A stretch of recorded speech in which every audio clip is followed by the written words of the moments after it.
اعوذ باللہ من الشیطان الرجیم بسم اللہ الرحمن الرحیم السلام علیکم ورحمۃ اللہ وبرکاتہ۔ طریقہ محمدیہ کی مشہور کتاب رضا الہی اور جنت کا راستہ ہم پڑھ رہے تھے۔ ابھی ہم اس کا تیسرا مرحلہ شروع کر رہے ہیں۔ جسم اور جسم کے ساتھ حصوں اور دماغ کو گناہوں سے پاک کرنے کے باوجود کچھ گناہ ایسے ہیں جو نظر نہیں آتے لیکن وہ بہت خطرناک ہیں اور انسان کو جہنم لے جا سکتے ہیں۔ وہ حسد، بغض، دکھلاوا، تکبر، دنیا کی محبت، شہرت کی محبت اور بخل وغیرہ ہیں۔ یہ بری صفات انسان کے دل میں ہوتی ہیں جو نظر نہیں آتی۔ اس مرحلے میں ان بری صفات کو بدل کر ان کو اچھی صفات مثلا صبر، شکر، تواضع، محبت الہی اور زہد یعنی دنیا سے بے رغبتی سے قلب کو سجایا جاتا ہے۔ انسان کی چار حالتیں ہیں۔ انسان کی یہ ساری زندگی صرف چار حالتوں میں گزرتی ہے: 1 حالت اطاعت، 2 حالت گناہ، 3 حالت نعمت، 4 حالت مصیبت۔ اس مرحلے میں انسان کو ان چاروں حالتوں کا درست رد عمل سکھایا جاتا ہے جس کی وجہ سے اس کی ساری زندگی آخر کار نعمت بن جاتی ہے اور بندے کو پاک زندگی یعنی حیات طیب نصیب ہوتی ہے۔ 1 اطاعت کا درست رد عمل، عاجزی، بندگی اور اخلاص۔ 2 گناہ کا درست رد عمل، ندامت، شرمندگی، استغفار اور توبہ۔ 3 نعمت کا درست رد عمل، شکر اور نعمت دینے والے کی طرف نسبت کرنا۔ 4 مصیبت کا درست رد عمل، صبر اور گناہوں سے رکنا اور اللہ کی طرف رجوع کرنا۔ ان میں سے ہر ایک کے 10 درجے ہیں جس میں طالب علم کو علمی اور ذہنی روحانی مشق کرائی جاتی ہے۔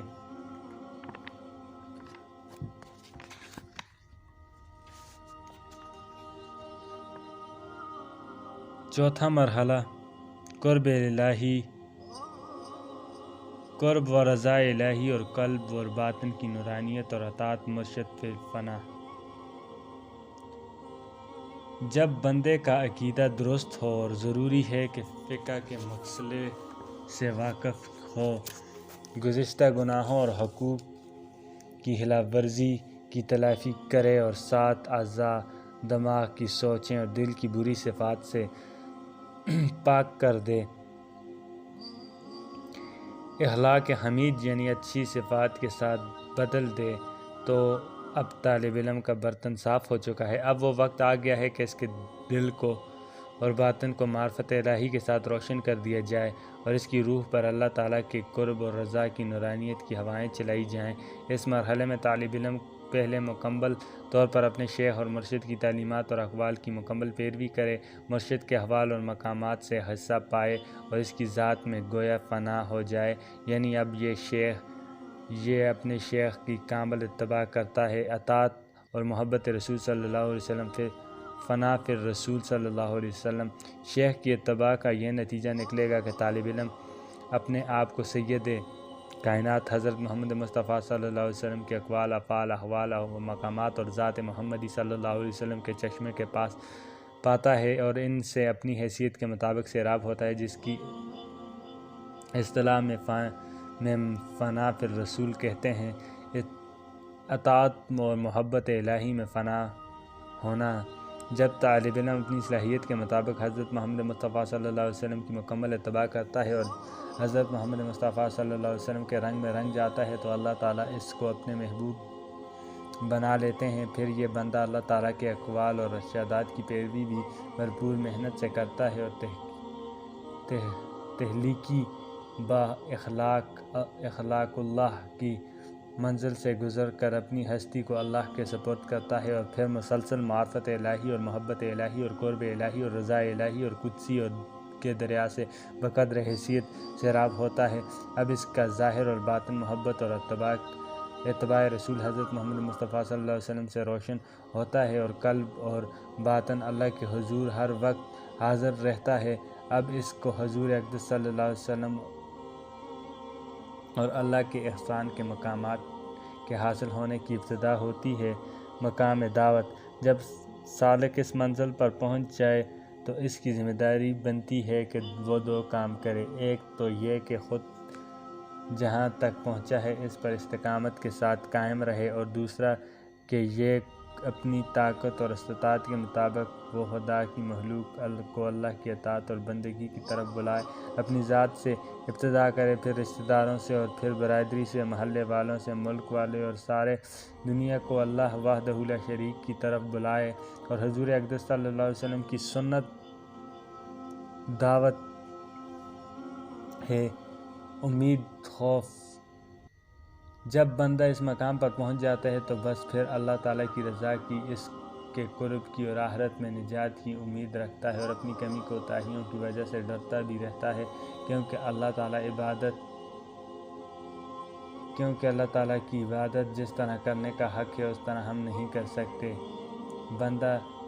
اب بندہ اپنے باطن میں حضور اقدس صلی اللہ علیہ وسلم کی رحمت سے اور اپنے دوسروں پر خوف ہے، یعنی دو پر خوف، اپنے عمل اور عبادت میں کمی کوتاہی پر، اللہ پر توکل۔ اب بندہ جب چاہتا ہے کہ جب وہ اپنی طاقت کے بقدر محنت کرے تو اس سے محنت اور عبادت پر بھروسہ نہ کرے، بلکہ اللہ تعالیٰ کی بارگاہ اقدس میں دل سے رہے، ہر وقت عرض کرے کہ اے اللہ، آپ کے فضل اور رحمت سے ہی آپ کی رضا اور آپ کا قرب حاصل کر سکتا ہوں، نہ کہ صرف اپنی محنت اور عام مال سے۔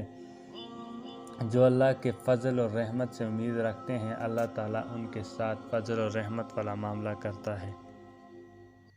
طریقے کا پہلا مرحلہ 7 اعضاء اور جسم کو گناہوں سے بچانا۔ جسم کے حصے: زبان، زیادہ خاموش رہنا، صرف ضرورت کی بات کرنا اور پہلے سوچنا، بری مجلس اور برے لوگوں کے ساتھ نہ بیٹھنا۔ کان، جہاں غیبت، چغلی اور گانا بجانا ہو تو ان کو منع کریں، اگر وہ نہ رکیں تو ان کو اور اس جگہ کو چھوڑ کر چلے جائیں۔ نظر، یہ خیال رکھیں کہ اللہ مجھے دیکھ رہا ہے اور نظر سے فضول ادھر ادھر نہ دیکھیں۔ ان حالات، لوگ اور جگہ کو چھوڑ دیں جو لوگ گناہ تک پہنچنے کا ذریعہ بنتے ہیں۔ پیٹھ، سود، رشوت اور حرام کھانے سے پرہیز کریں۔ ہاتھ، اچھے دوستوں کو ڈھونڈیں اور ان کی صحبت میں رہیں، کسی نامحرم کے ساتھ تنہائی میں اکٹھے نہ ہوں اور نہ ہی قریبی رشتہ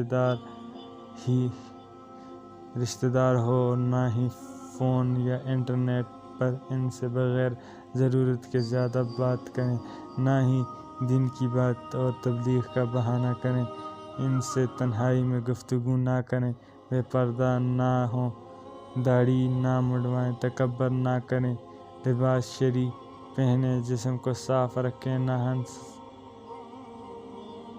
بال اور وغیرہ وقت پر صاف کرنا اور میک اپ سے بچنا، اور اپنے سامنے نہ ظاہر کرنا۔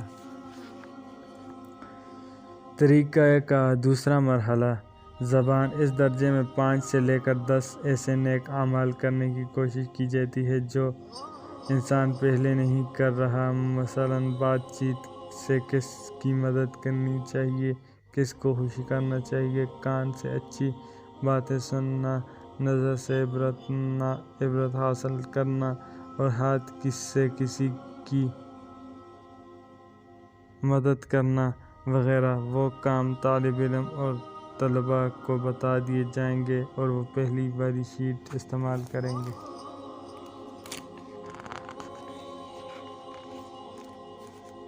طریقہ کا دوسرا مرحلہ: کوئی گناہ کی سوچ یا کوئی برا خیال خود نہ لائے، اگر آ گیا ہے تو شیطان کی طرف سے ہے یا نفس کی طرف سے خود بخود۔ تو اپنی سوچ کو اس رسول صلی اللہ علیہ وسلم موت، آخرت، جنت اور دوزخ یا کسی جائز کام کی طرف لے جاتا ہے۔ پہلے اللہ سے پناہ مانگتا ہے اور اس بری سوچ سے، اور پھر اللہ تعالیٰ سے مدد اور شیطان اور نفس اور غلط سوچوں کے خلاف۔ 3 اپنی قوت اور ارادے کی ہمت کر کے اس کو آگے نہ بڑھائیں اس گناہ کی سوچ کہ کیڑے کو وہیں مار دیں، ورنہ یہ بہت بعد میں بچھو، سانپ اور اژدہا بن جائے گا، اور وہ اپنا زہر گناہگار جسم اور روح میں دھنس دے گا۔